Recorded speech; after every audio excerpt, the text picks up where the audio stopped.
Hey, what's going on, everyone? Welcome back to the channel. So we need to do a quick update on the issues with the Gladiator and let you guys know what's going on with that, because I know a lot of people have been commenting on the last video. And then we're going to do a quick update on the 1979 Cherokee Chief build. So it's going to be a good episode. Stay tuned. There you go. It might take a little while. Shut up, Kevin.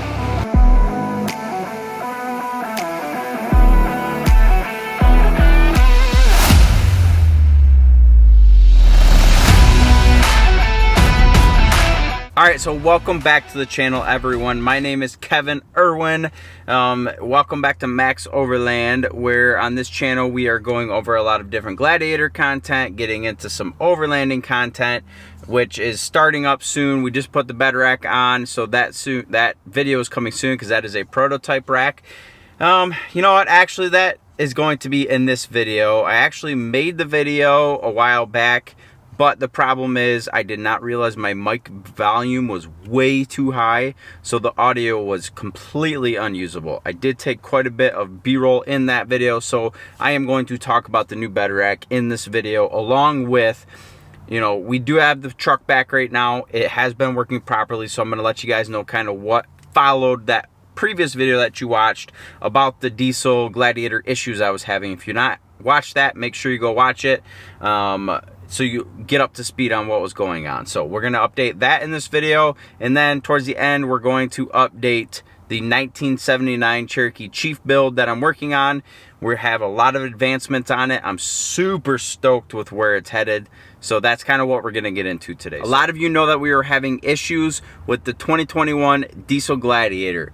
Now, these issues we're pretty sure are resolved now, but the first time I got it back, I did have to bring it back to the dealer a second time because of more issues. So basically what they told me happened is the original DEF pump failed, and that's what they had to replace.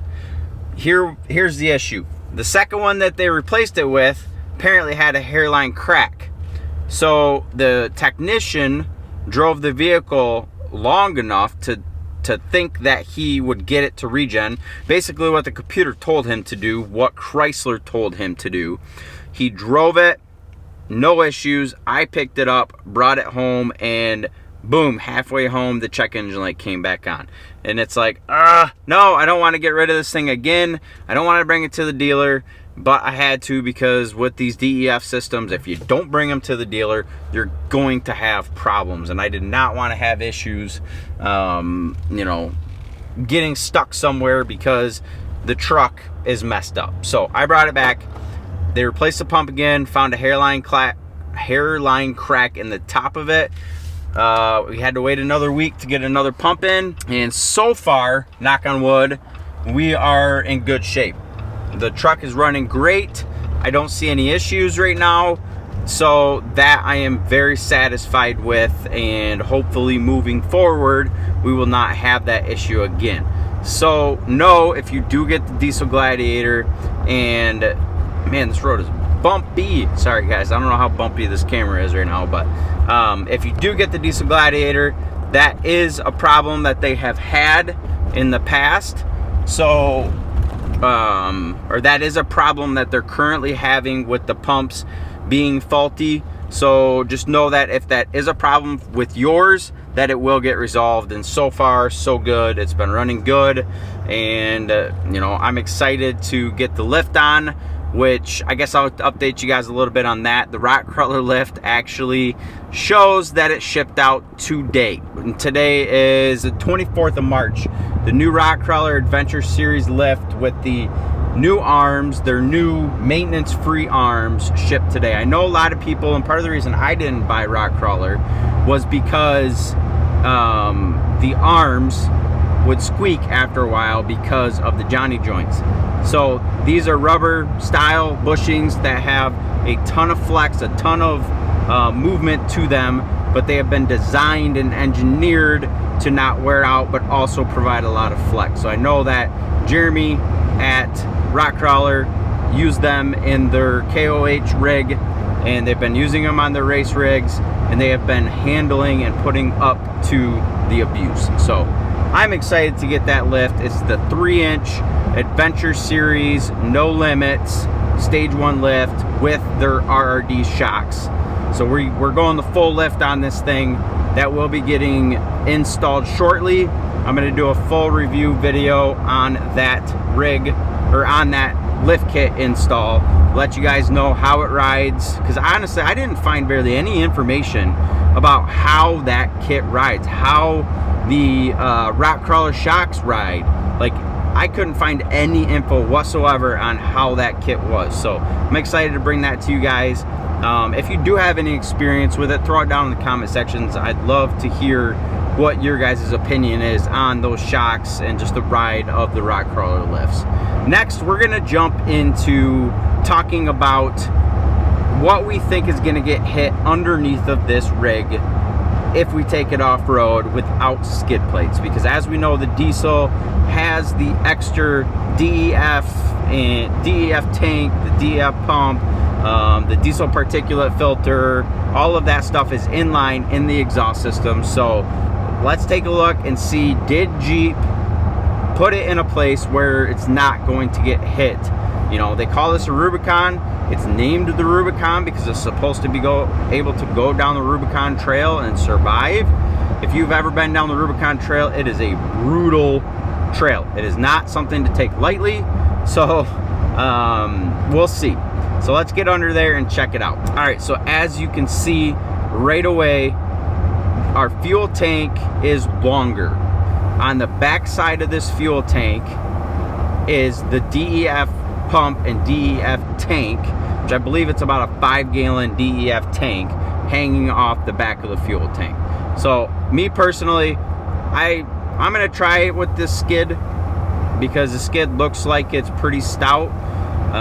If I find that it's getting heavily damaged and dented, I will probably upgrade that skid, but I'm gonna try running this one just to see how well it does. Hopefully I don't run into some issues, but I guess we'll find out when we get out on the trails. Hopefully running 40-inch tires and a 3-inch lift, we won't have any issues with this thing getting damaged. But all right, now let's move out to the most important part of the regeneration system, which is the diesel particulate filter. If you do not know what that is, it is a catalyst that allows the emissions and the soot to be burned off before it comes out of the exhaust. So the urea fluid or the DEF fluid mixes and gets super hot and burns everything off. So I guess the emissions coming out the back of these new diesels is barely anything. But what does that do? It requires power loss and, you know, fuel mileage loss and a whole other sort of issues that we have to deal with as diesel owners. So anyways, all right, we can see that it is pretty low. It's pretty low on the truck. So that I do think we're going to have problems with right there, especially when I go out to rocks and valleys and some of these off-road parks here in Michigan. I really do think I'm gonna end up hitting and smashing that DPF. So I plan to get a skid plate as soon as possible. If somebody's got one out, let me know. I have not started even looking at that. I should look soon because I do not want to damage that because they are pricey. So I do expect that if you don't put a skid plate on there and you like to rock crawl and you like to get into the thick of things, you're probably gonna end up smacking that. And I guarantee it is not cheap to replace. So I plan to cover that up. So as you can see, there is stuff we're gonna have to worry about under here that is very expensive components. Just make sure you guys are paying attention to your lines. Make sure your spotters know that you have this stuff underneath of the truck. That way, if they do see something that could hit it, that they stop you and make sure that it's not gonna get damaged, because I don't think Jeep is gonna warranty those if they're getting smashed up underneath of the truck with a rock. And I don't know for sure, but with how sensitive these systems are, if you smash that DPF filter, I guarantee it's going to cause issues with the sensors and you're going to have to end up replacing it. So, all right, moving on. The bed rack. I have been waiting for this bed rack for 4 or 5 months. Trialrax out in Utah reached out to me a while back and asked if I wanted to test out one of their prototype bed racks, and I said, well, heck yeah, why would I not want to? So I have not paid for this rack. I am testing it for them, and we are reporting back any issues we find with it, because that is one thing about Trialrax. They want to put out a good product for you to have. So know that when this product comes out, it's going to be a very nice product. I really appreciate a company that's willing to put the R&D in and put the money out into the marketplace to have things tested before they bring them out. So now, bed rack, prototype. You're like, Kevin, there's tons of bed racks to choose from already. What else could we make different? So this is a gull wing style bed rack. Now, what is one of the things that with bed racks that we have issues with? If it's too tight on the side panels, you can't get inside the truck. You got to climb in your bed. When you're on a 3 or 4.5 inch lift with 40-inch tires or 37s or 38s, that's high, and you got to climb in the back of your truck to get to anything. So what they've designed is a gull wing setup so that the side flaps pop up with struts for you to be able to access the inside of your bed. I think that is absolutely brilliant. Now, I'm not going to show you guys everything with this bed rack because they've asked me not to do a total detail on it, because they are working on things and they want to put out the finalized product for everybody, and we can review it in depth at that point. So the things that I personally like about it so far, it's not a full height rack. I don't want my rooftop tent sticking up way up over the cab, because it's going to kill fuel mileage. It's killed enough with us putting 40s and bumpers and tents and everything else on it. We might as well try and get some kind of fuel mileage out of it. So I do like that it's a lower profile rack. It is very sturdy. I can stand on this thing. I feel no flex. I feel no sway. I can jump on it. Absolutely nothing. I do know that they are going to be giving it the heaviest rating of any of the racks on the market. So that is coming. I don't know what that rating is. They have not said, but I'm sure once the rack does come out that they will give the rating of what it is. I do know that the side panels are getting beefed up because these ones are a touch thin, which isn't bad. I mean, they're working great. I have max tracks on them now, not at the time of this video, but I have max tracks on them. They're holding great, really good. He just wants to beef them up so that they don't flex as much.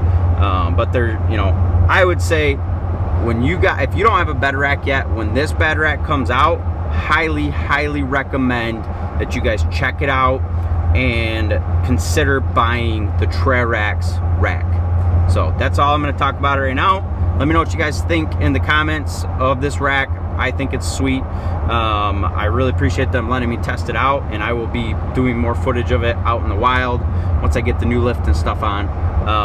So now, lastly, to end this video, the 1979 Cherokee Chief. I know some of you are following that build, and I have not done an update in a while on it. So, and that's because I haven't been able to work on it.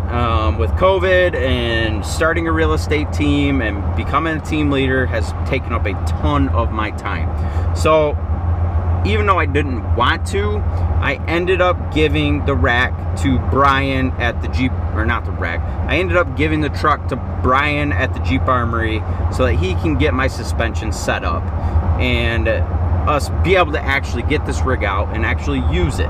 So he is going to be putting the coilovers under the front. He's going to be adding the Chevy leaf springs to the rear and getting all the suspension set up, getting it set up on the 40s, and then I will be bringing it back home to do the engine swap. Now let's quick update you guys on axles, because last time I talked I didn't have any of the axles. So I bought a 14 rear end, and that is going to get a disc brake conversion. It's going to get some Yukon 513 gears, and then I bought a Dana 60 Kingpin front, and that is also going to get Yukon 513 gears and air lockers. And that is a axle that's in very good shape. So I'm super stoked to have those axles. He's going to get them rebuilt for me, get them freshened up, and then get them underneath of the truck. So now, as far as coilovers go, I've not ordered them yet. We want to get everything mocked up and see where everything falls in. Probably going to go with some 12-inch coilovers because I want this thing to sit low. If any of you have seen Dr. Death Wobbles, Cherokee Chief, that is my inspiration. I love that truck. I'm obsessed with it. So shout out to him. Make sure you follow him on social media, because that rig is absolutely amazing. And I got a long ways to go before I'm anywhere near the level of his. So we're gonna throw some coilovers up front, 3-link front suspension, and we're gonna do some Chevy Leafs in the rear. Now, here's where the fun part comes in. Here's the part that I am beyond excited about. So originally I was gonna use the Chevy 360, not Chevy, the AMC 360, and just kind of run that for a while, maybe do some upgrades to it, whatever I had to do. But I decided, I want reliability, I want power, I want like adrenaline, put a smile on your face. You can't erase power. So instead of running that 360, that is going to go up for sale. It's a great running. It's a 5,000 mile crate engine with a mild cam and long tube headers. So if you know anybody that wants it, it is going up for sale. I don't know price yet, but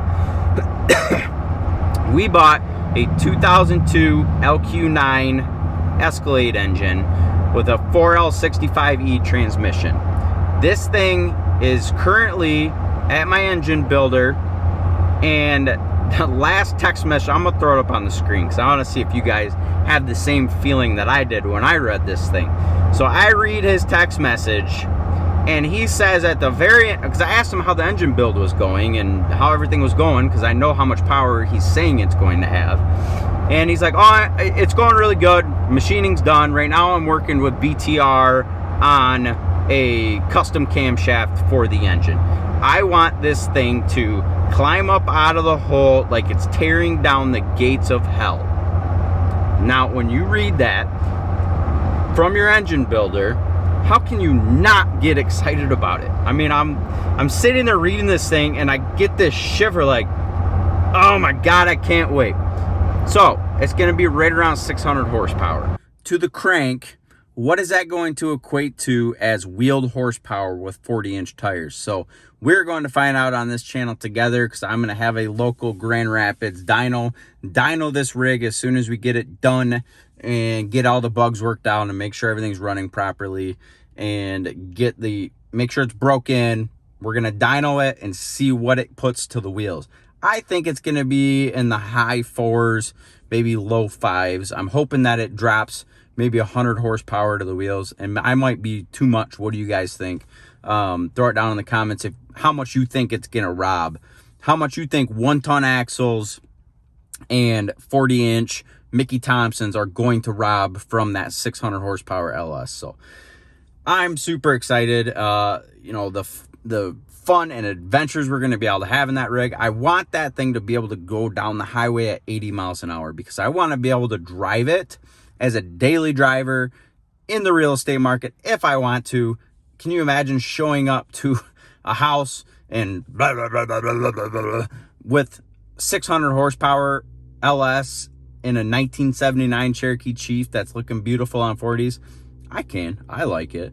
So we'll see what happens. Obviously, I'll be choosy on when I drive it, where I drive it to, but I'm super excited to have an old school rig. When I saw Dr. Death Wobble and his, I fell in love with it, and I was like, I have to do that. Like, I have to put that on my next project list to be able to achieve, because it just looks like he gets to have a blast with that thing, and I want to be able to do that, take my daughters out and just have a blast. So, all right, well, I've talked your ears off enough. I just felt like in a good mood. Let's let everybody know what's going on, let you know what's going on in my life.